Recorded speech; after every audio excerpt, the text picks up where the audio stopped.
On this episode of Let's Talk Drones, we are reviewing the BETAFPV Aquila20? I feel like we've already done this before.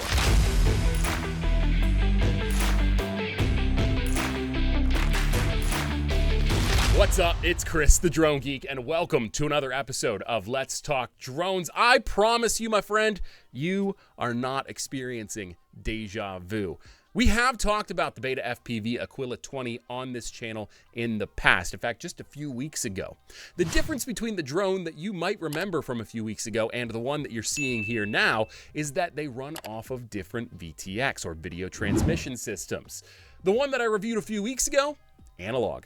Today's drone, digital. This is the Aquila20 HD, and it comes with all of the same components, save a few different things because of the different VTX system on each of the drones that the drone that we reviewed a few weeks ago comes with. So before I get into all of the particulars on the specs for this drone and the kit and everything that you get with it, I am just going to add this disclaimer so that you don't waste your time watching this and don't get what you're looking for out of the video. If you are looking for the aircraft performance and my thoughts on the aircraft itself, this is not the video for you. I will be focusing almost entirely on the video system on board this drone. If you'd like to hear how this drone and its brother, the analog system, flies, go ahead and click in the upper right corner up here of the video, or whatever corner that it's this one right here. Just click that just popped up there. That's going to take you to that analog review where I get into all of the nuts and bolts of the flight characteristics and what I think of the drone as an aircraft.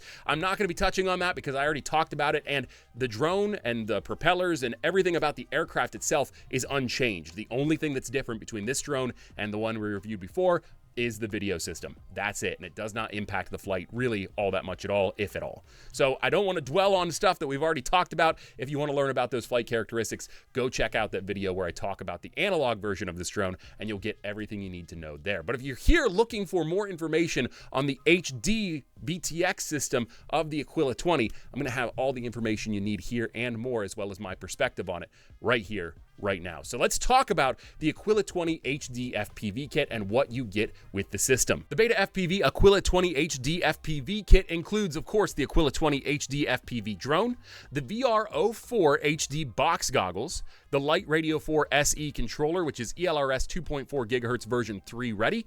You also get two Aquila20 2S high voltage 1100 milliamp hour batteries, a 2S high voltage battery charger and voltage tester with BT 3.0 connector, spare propellers, a USB adapter for configuration of the drone, and a soft shell carrying case, which is slightly larger than the analog version of this drone. So now that you know what you get with the kit, let's talk about the specs on this drone. Again, when it comes to specifications, there's a lot that's not changing between the analog version of the Aquila20 and this version, the HD version. This is a 2-inch whoop drone, and its total takeoff weight is 122 grams. The camera sensor on board is a 1/2.9-inch CMOS sensor with a 170-degree field of view. We'll talk about that in just a few moments here when we get to my thoughts on the system. The VTX on board is a digital VTX. It's the P1 HD VTX with a 1080p 60 frames per second max resolution and 60 milliseconds of latency.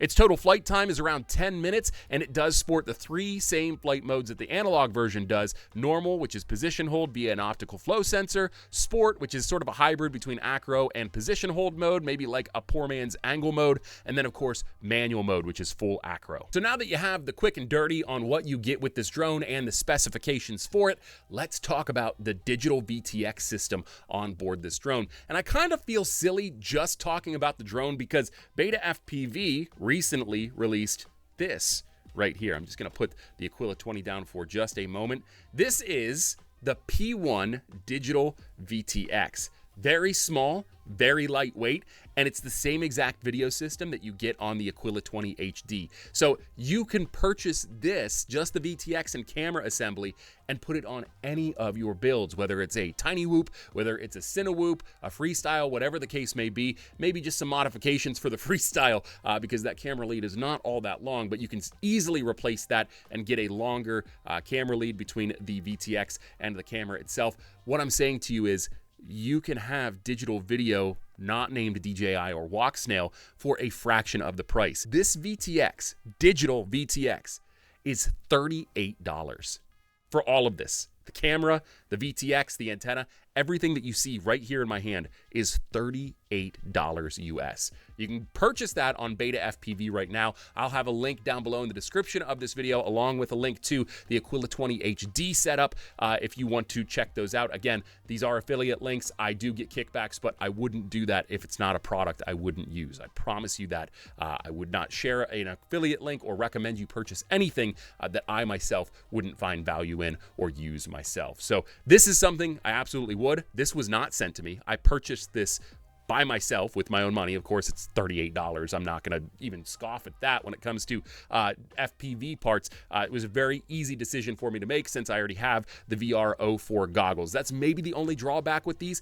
is these are not compatible with any other digital goggles. Obviously, that's been the case for all digital systems. You do have to also have access to these goggles, which we'll talk about here in just a few minutes. But yeah, definitely something I wanted to share with you. If you like what you see video-wise on this, but you don't necessarily need or want the Aquila20, you can still buy the P1 as a standalone. Okay, let's get back to the drone. I've had the Aquila20 HD FPV kit now for almost as long as I had the analog kit, so just before Christmas. The weather's been challenging, my schedule has been challenging. I haven't had the opportunity to fly this as regularly as I'd like to, but over the course of like 3 months, I've had the opportunity to fly enough and collect enough footage to share with you that I feel confident that the position I've taken on this drone is a good one and an accurate one. So let's go ahead and start with the pros that I found on the Aquila20 HD FPV kit. First and foremost, the video feed that comes out of this drone and into the VR04 goggles is stellar. It is actually exquisite for what you consider you paid for this drone. When you consider the price tag of this drone is under $400 for the drone, the goggles, and the controller, the quality of the video that you get out of the camera is phenomenal. It's crisp, it's clean, it's sharp, and quite frankly, it's really, really vivid and vibrant, and I like that a lot. It's very pleasing to the eye, and what I like most is that you can configure all of the settings to your liking. So no matter how you like your video to be transmitted through to the goggles, no matter how you like your video to look once you've got it on your computer or mobile device, you can change settings to give it the look that you want within reason. There's also a ton of configuration settings for actually transmitting the video back from the drone into your goggles. For instance, the power output ranges between 25 milliwatts up to 200 milliwatts. So not overly powerful, but for just a beginner drone and just a fun fly type of thing, it's plenty. You don't need much more than 200 milliwatts unless you're flying in very congested RF space, whether it's with other drone pilots or you're in the middle of a city and there's lots of Wi-Fi and RF interference. It might cause problems for you then when it comes to range, but overall, 200 milliwatts is going to be plenty for this. You've also got bitrate settings ranging from 8 megabits per second up to 24 megabits per second, so you can get that nice buttery rendering that comes through to the goggles and ultimately ends up on the screen when you're watching the video back after recording it. You can also toggle between standard and race mode for your video transmission. If you're not sure what that means, standard mode is going to give you a better definition image. You're going to have a much cleaner, crisper image, and it's going to be easier to make out small details in the frame because it's transmitting back to you at a higher latency rate, but more detail is getting through. Whereas if you switch over to race mode, your image is going to be snappier and more responsive. You might lose some of the detail and some of the more beautiful parts of your video, but you're going to get a much quicker to respond video feed when it comes to flying the drone, and it's a lot better for racing in that regard. I was also really impressed with the low light capabilities of the Aquila20 HD.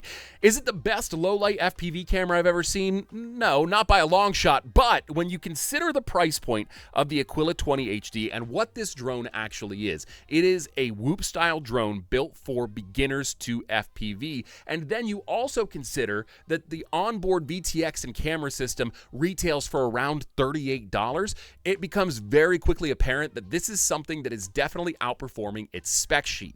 It still has plenty of noise introduced in those low light conditions, but it's an image that is definitely easily readable by the operator of the drones, so you're not going to really have too many issues flying this drone in low light conditions and at nighttime. You'll be able to see plenty of detail to make it easy to fly through even some more complex airspaces. You can also play with certain camera settings that also influence how the video is transmitted to your goggles, but also impact the recorded video on the other end if that's what you're choosing to do. Those include things like your aspect ratio, your resolution, your white balance, your camera zoom, etc. When I consider all of the pros that I found when using the Aquila20 HD FPV kit, I have to say, I think this punches above its weight class, especially in the video and VTX departments, and as a flyer as well when it comes to just the overall flying experience of the drone. But definitely in the video department, this thing punches above its weight class. Would I put it in the same category as like the DJI O4 or even O3 air units? No, it's not quite that good, but I would say it's on par with the likes of the original DJI air unit, and certainly in the ballpark of the Walk Snail digital VTX systems. It's that close, and I'd be willing to bet that once people start to catch word of the P1 air unit, and particularly the Aquila20 HD FPV kit, you're going to see more and more of BETAFPV's digital VTX systems out in the wild. Count on that. And while I'd like to say that there's nothing wrong with the Aquila20 HD kit, I'd be lying to you if I said that. There are a few cons that I pulled out of this experience with the BETAFPV Aquila20 HD, and we're going to talk about them right now. First and foremost, I hate these goggles. Hate them. I don't like them, and it pains me to say that because typically I love BETAFPV stuff. And overall, the actual goggles themselves, like from this part this way, they're fine. They work fine. I do like a good box goggle. The padding, and particularly the nose piece on this goggle set, is infuriating. It's annoying. It's not well thought out. It fits awkwardly on my face. The nose pad here is actually restrictive. You can only put it so tight against your face, which introduces a lot of light leak. And quite frankly, I can't see everything on my OSD because it's not totally in focus, because it's shifted like a quarter of an inch high or a quarter of an inch low or left or right, because I can't get these to sit on my face straight. BETAFPV. That's the biggest takeaway that you should walk away from and immediately improve upon for version 2 of this product. Is these goggles suck. They suck. Again, not the goggles themselves. The goggles themselves are pretty good. You've got a dedicated integrated battery back here that you can charge via USB-C, or you can actually pop this compartment open, and it's just a set of 18,000 batteries. I can't remember exactly what the spec was on them, but they're very common in the drone space. You can also get them at most Lowe's and Home Depot for garden lights, or those path walk lights, the outdoor walk lights that you see, the little black lamps. They fit in those most of the time, but I just hate the nose pad. It's terrible. I hope I've gotten that point across. Oh, and by the way, I didn't talk about this yet, but I think that I should because I had a hard time finding it. If you want to put an SD card in the goggles to record what you're doing on the drone or the P1 air unit, there's a slot right at the top, right below my middle finger. That's where the SD card goes. I had a hard time finding that, which frankly made this review hard to get started because I didn't know how I was going to record everything that I was filming while I was flying. If that makes sense. Next, the 170-degree field of view is nice when you're flying because you can see just about everything around you. But when it comes to watching the footage back in the goggles or on your device's screen, it's disorienting, and quite frankly, it doesn't look great. It's a little too wide, a little too fishy, and if you're trying to use this in any type of application like social media or a project for whatever purpose, count on doing some warping of your de-warping of your image in post-production, because that is gonna be a reality of the situation. It's great to be able to see everything from an operational standpoint. I love the 170-degree field of view, but when it comes to watching this otherwise beautiful footage, it does take away from it quite a bit. And speaking of projects, while this is a fine digital VTX, I like it quite a bit, and I've sung its praises through this video so far, I wouldn't use it in a professional application. It's not that good. Like I said, it doesn't punch with the 03 and 04 air units by DJI. It's really great operationally to see all of the little details in your flying environment. It's beautiful to look back on when you're watching it after the fact as sort of a low-cost, low-pressure solution for video and video transmission, but it's not built to be used in professional projects. Social media is probably fine. I plan on using some videos from this thing on my social media platforms, but I wouldn't incorporate this into a paid client project. It's just not quite that good. And sort of to tail off of that, my final con with this drone, and truly this is it, is that there's no gyroscope data at all, which isn't surprising for a budget beginner drone this small, but there's not even a lens profile that goes with this camera that you can run through gyroscope to be able to stabilize your footage after the fact. So stabilizing this footage in any practical way is kind of out of the question. It's just not going to work. You could do like a warp stabilizer, which is going to be funky and terrible, or a stabilizer through DaVinci Resolve, which again will do its best, but it's going to still be funky and terrible on this footage. It's just not built for being used in that way. It's just built for good image transmission while you're flying, and then being able to review the footage and not have it look like it was filmed on a potato after the fact. So all of that said, when you consider that the BETAFPV Aquila20 HD FPV kit retails for $360 US, it's a really good deal, especially with the quality of the video transmission and the video itself off of this drone. Is it going to be something you use professionally? I wouldn't recommend it, although some of you wizards out there might insist upon it, but I certainly wouldn't recommend it. And does it have its drawbacks? Yeah, I mean, being enclosed in a digital ecosystem obviously limits your ability to use peripherals, i.e. goggles, that you prefer. You're stuck to have to use the VR04s for now, until BETAFPV might develop a new version of those goggles that are more comfortable and less restrictive. So that being said, keep that in mind. This is something that is going to be a little bit quirky because you are in an enclosed ecosystem now. You're not in that analog ecosystem where it's very open and variable. You have to use BETAFPV's digital stuff. But overall, I really, really like it. And if this is what's to come with BETAFPV, a sign of what's to come with BETAFPV, I'm stoked about what could be in the next year, 2 or 3, especially with the implementation, deployment, and development of the P1 air unit. I think we've got a lot of exciting stuff coming out of BETAFPV, and I can't wait to share it with you, should they feel generous enough to send it to me. If you are interested in purchasing the Aquila20 HD FPV kit by BETAFPV or the P1 air unit, I will have links down below in the description of this video. Again, guys, remember, they are affiliate links, so I do get a monetary kickback every time you make a purchase using one of those links. But again, I cannot stress this to you enough. I would not encourage you or recommend you go buy anything that I myself wouldn't use my own money to buy. This is stuff that I would absolutely recommend for anybody looking to get into FPV that prefers a digital video feed over an analog video feed. This is something that I would highly, highly, highly recommend and use myself. What did you think though? Is this a drone that you would buy? What about the P1 air unit? Would you purchase that? Let me know down in the comments below. If you like this video, hit the thumbs up icon down below. It helps me out a lot, helps get this video out into the algorithm to more viewers like yourself.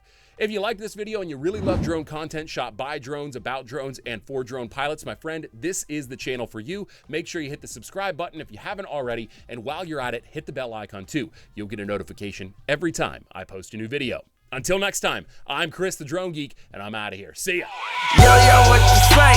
Steady screaming, YOLO, rockin' polo, we the fight. Everybody